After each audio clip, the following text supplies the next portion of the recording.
Olá, gente, tudo bem com vocês? Sejam todos bem-vindos. Meu nome é Silvia e esse é o canal Estandarte do Amor. E eu quero defender mais uma vez a verdade de Deus, falar da palavra, defender o Evangelho. Nós estamos no livro de Cânticos aí fazendo esse estudo maravilhoso e o livro de Cânticos não é um livro erótico. Nós não devemos sexualizar a palavra de Deus, é um livro alegórico. E eu quero falar dessa passagem que prendeu muito a minha atenção, que fala dos seios da noiva, né? Então que todo equívoco, que todo engano venha cair por terra, porque o conhecimento ele liberta, ele transforma. Então quando Deus fala que o conhecimento ele liberta, é porque a pessoa estava presa em algo errado, né? Presa na ignorância. E você quer ficar na prisão? Eu não quero. Ninguém quer ficar preso, gente. Nem espiritualmente, nem fisicamente. Nós queremos voar, queremos ser livres, queremos encontrar um caminho dentro desse casamento e no tempo de espera também. Tanto os solteiros como os casados precisam ser felizes na vida sentimental e nós estamos aqui lutando pela felicidade. Amém? Pela felicidade de vocês, pela minha felicidade. Então esse livro tem transformado muito a minha vida e eu tenho a obrigação de defender se caso eu ver algo contrário à verdade de Deus, principalmente quando se fala de vida sentimental dentro da palavra. Amém?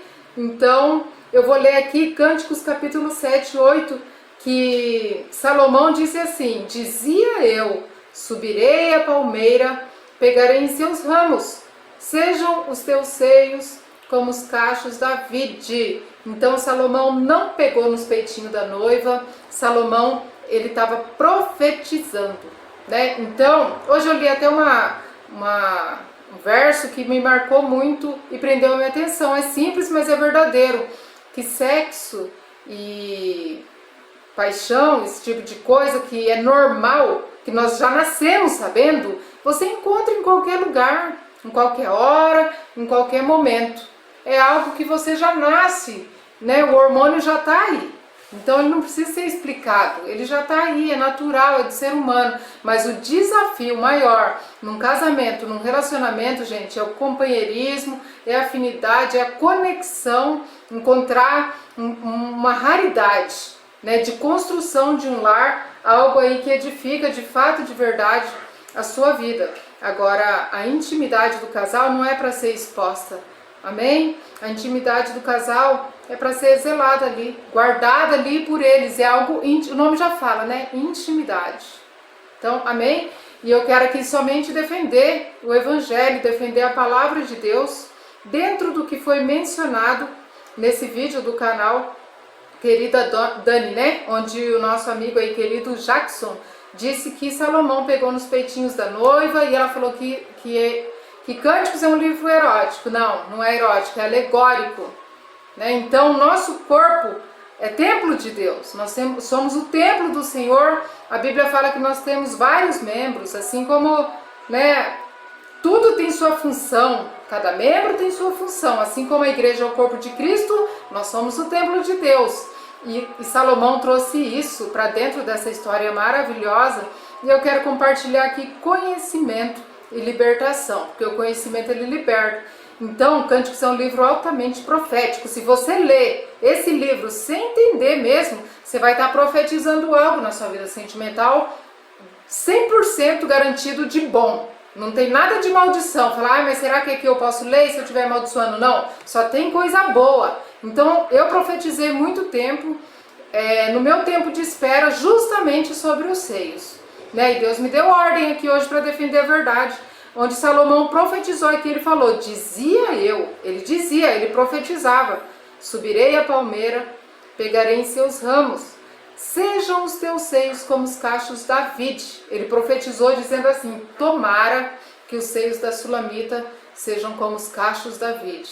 Ele não estava falando de algo estético, de algo visual, ele estava falando de algo totalmente espiritual, gente. Tanto é que se você estiver na intimidade com seu esposo, ele olhar para você e falar assim, nossa, você parece um coqueiro, né? Porque ele falou aqui que a noiva parecia uma palmeira. Você parece um coqueiro, hein, amor?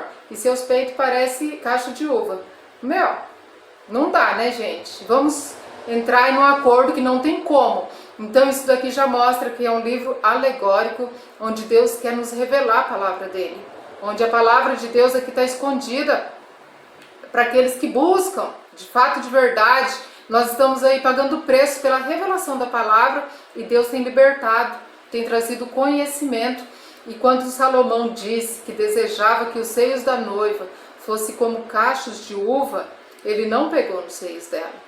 Depois, lá no final do livro, eles se conheceram melhor, mas aqui fala que ele estava profetizando, que ele ainda estava profetizando: tomara que os seios da Sulamita sejam como cachos de uva. Então, os cachos de uva está na Bíblia. Então a Bíblia menciona muito sobre os cachos de uva, sobre o vinho novo, né? Sobre o vinho. Uva simboliza o quê? Prosperidade, simboliza alegria também. Uva vai simbolizar, gente, quando Deus quer transbordar algo no seu relacionamento, no seu casamento. E aqui ele diz que subiu a palmeira, ou seja, a Bíblia vai falar aqui que ele subiu a palmeira e desejou que os seios dela fossem como o cacho de uva. Ou seja, ele estava profetizando: eu subirei, eu vou desvendar essa mulher.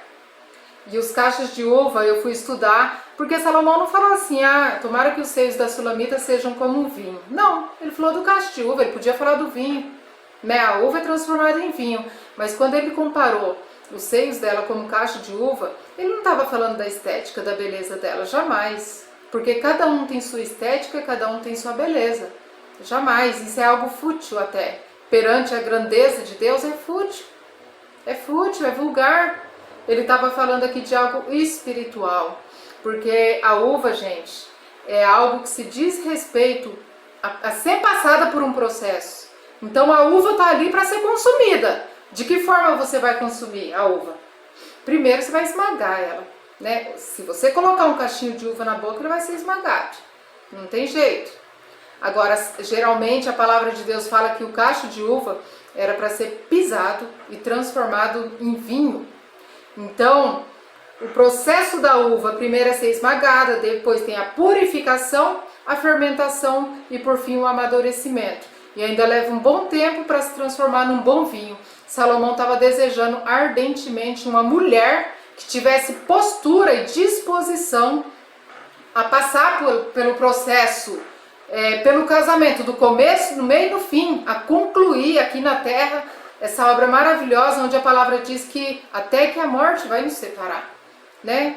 Até que a morte vai nos separar. Então ele desejou, ele falou assim: tomara que os seios da Sulamita sejam como os cachos de uva. Tomara que ela seja, porque o seio está no contexto do corpo inteiro, né? O seio não pensa, o seio não fala. Tomara que ela seja uma mulher que esteja disposta a passar pelo processo, né? Da purificação, da fermentação, do amadurecimento. Assim é o casamento, né? Então, quando nós casamos, no começo é muito difícil, principalmente no começo, você tem que passar por aquele processo. Cada perdão liberado é um cachinho esmagado, né?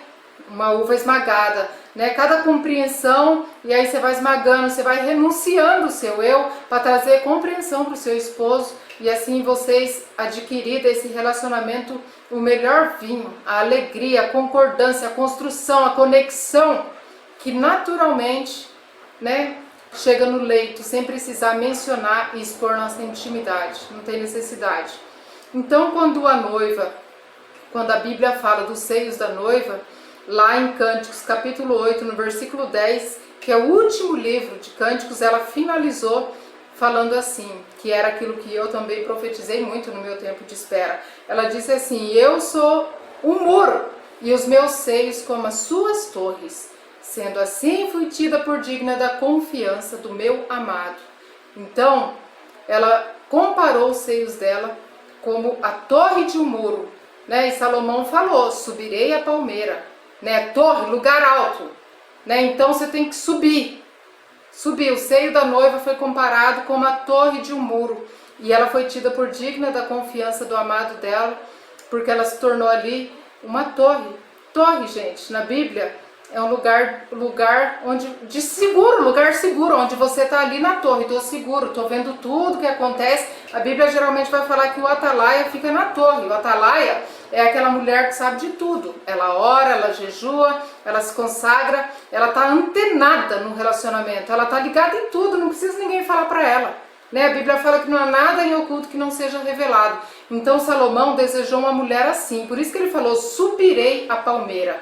Tomara que o seu seio seja como o cacho da uva, que esteja disposto a passar pelo processo de um casamento sem meter o pé no balde, sem desistir e renunciar muitas coisas para que a gente possa adquirir alegria, felicidade. Isso serve para o homem, serve para a mulher, né? E a noiva falou, meu seio é como a torre de um muro, né? Então, quando ela comparou para finalizar, para arrematar essa história do seio e pôr uma pedra em cima, ela falou, ó, sabe de uma coisa? Eu sou sim, cacho de uva, mas eu também sou uma torre.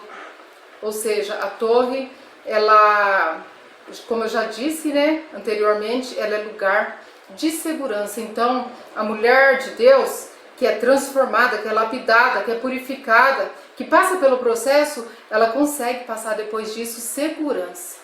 Né? A Sulamita passou pelo processo, ela fala logo de cara lá no livro de Cânticos capítulo 1, ela fala, ó, nem olhe para ser morena, porque o sol me queimou. Só da justiça, gente, a lapidação, o processo, tempo de espera, né?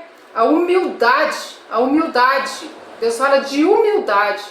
Então eu lembrei muito da cidade de Davi, que tinha uma torre construída, né? Então essa torre na cidade de Davi, eu tenho certeza, porque Deus trouxe à minha memória duas torres, eu vou usar como exemplo, porque a noiva falou, eu sou um muro, meus seios como as suas torres, então eu fui tida por digna da confiança. Eu trouxe duas torres, onde ela comparou o seio dela, a torre de Davi e a torre de Babel. Nós somos responsáveis por construir, né, por construir a confiança, né, por construir a conexão, a afinidade e o companheirismo. Nós somos responsáveis por construir no nosso casamento, tanto você homem como você mulher, não é só a noiva, porque nós somos também a noiva de Cristo em geral, né? Então, eu quero deixar uma reflexão dentro dessa palavra, defendendo a verdade de Deus. Que torre você tem construído? Né? Os seus seios, mulher de Deus, tem sido qual torre? A torre de Davi, né? Ou a torre de Babel, né? A torre de Babel ou a torre de Davi? A torre de Davi vai falar que ela era construída sobre o muro da cidade.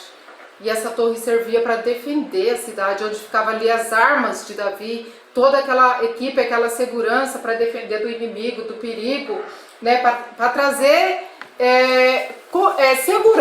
segurança, essa é a palavra. E eu quero usar como exemplo a Maria, mãe de Jesus.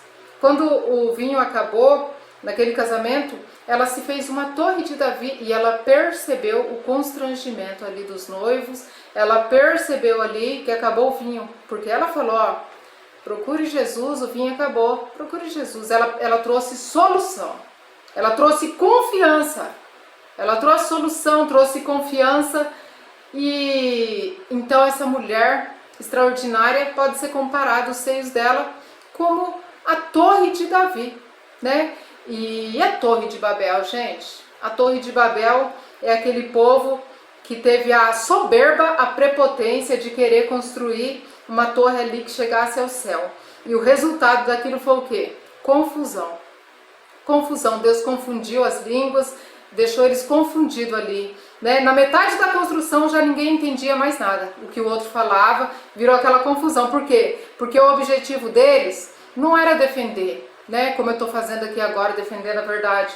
Não era defender a verdade, não era passar segurança. O objetivo deles era o quê? Era ter status, era ter dinheiro, era ter poder, levantando aquela torre. Ou seja, Deus parou. Deus falou assim, não, sabe o que eu vou fazer? Eu vou trazer uma confusão ali, porque a soberba está muito grande. Eu não mandei construir essa torre. Eu mandei construir torre de Davi, não torre de Babel. Então Deus manda eu te perguntar hoje, que torre você tem construído? Os seus seios têm sido qual torre? Qual confiança você tem passado aí para aqueles que te cercam, para o seu esposo, para o seu relacionamento? Porque a Torre de Babel, gente, mais dia menos dias ela vai cair, não vai prevalecer, a mentira não prevalece. Então Maria, ela levantou a Torre de Davi, né? Torre de comunhão, né? Não a Torre de Babel, que é torre de confusão. Glória a Deus, essa palavra extraordinária, onde fala que o próprio Deus se fez torre no seio da Maria e foi alimentado ali, ao ponto de no Novo Testamento uma mulher exclamar em meio à multidão para Jesus e falar: bendito sejam os seios que te amamentaram, que te alimentaram. Jesus foi instruído por uma torre, né? A noiva de Cânticos falou: meu seio é como as suas torres, sendo assim eu fui tida por digna da confiança. Maria foi tida por digna da confiança do Deus Pai, e Jesus foi alimentado por aquela torre, ele cresceu ali, né, sendo cuidado, sendo gerado, né, depois se alimentou no seio dela, para depois ele alimentar outras almas, ele pregar o Evangelho, ele era o próprio Deus encarnado, né, mas mesmo assim Deus nos deixou Maria como exemplo, como referência de um seio forte, um seio, né, feliz, porque a palavra fala assim, que a mulher exclamou da multidão e falou: feliz é o seio que te alimentou. Então, o que você tem trazido para aqueles que você alimenta? O que você traz para aqueles que você alimenta? Verdade? Torre de Davi? Torre de Babel? Ilusão? Então fica essa reflexão, amém? Então vamos meditar mais na palavra de Deus, gente, porque a gente está lidando com almas, e almas preciosas para o reino de Deus, né? É muito grave, é muito sério. A palavra de Deus, ela é verdadeira, ela é pura, ela é pura. A palavra de Deus é alegórica, não erótica, amém? Então nos acompanhe nesse estudo, fiquem todos na paz do Senhor, sejam todos bem-vindos, amém? Deus abençoe cada um.